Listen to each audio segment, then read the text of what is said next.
Breaking news. Russia threat. Russia to hold missile-firing war games in Mediterranean. Russia's military will hold war games in the Mediterranean Sea tomorrow with Vladimir Putin's armed forces poised to carry out missile-firing tests with submarines, destroyers and aircraft all taking part in the Kremlin's show of force that is said to last a week. Commander-in-Chief of the Russian Navy Vladimir Korolev told reporters that Russian ships and planes will be holding missile-firing and gunning exercises.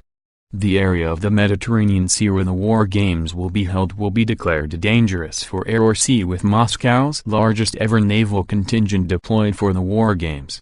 He said, in the course of this event, the grouping will practice a set of tasks of anti-submarine warfare and anti-aircraft defense, maritime communications protection, countering piracy and rendering assistance to ships in distress, as well as practical rocket and artillery fire.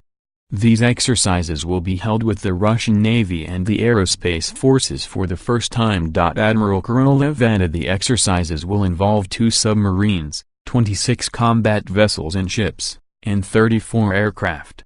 The war games will include the Russian North Fleet's Slava-class cruiser Marshal Ustinov and Udloy-class anti-submarine destroyer Severodvinsk. And the Northern Fleet's Ustinov missile cruiser will lead the exercises from September 1 to 8. The Russian Defense Ministry has said that these military exercises are necessary to ensure the safety of the shipping and flights. The announcement comes as the Kremlin prepares for renewed U.S. strikes against the Syrian government.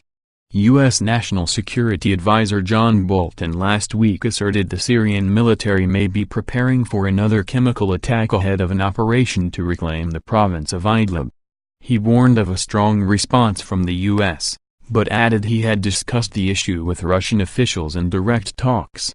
In response, the Russian Defense Ministry and Foreign Ministry have alleged the U.S. and its allies are conspiring to stage a false flag chemical weapon attack to justify the launch of a fresh round of airstrikes against the Syrian regime.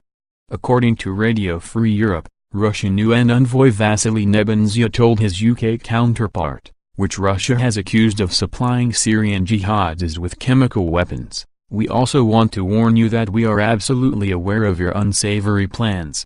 The US, UK and its allies have accused the Syrian regime of using internationally restricted poison gas in operations that have killed civilians. Syrian leader Bashar al-Assad and his Russian allies have strongly denied the allegations.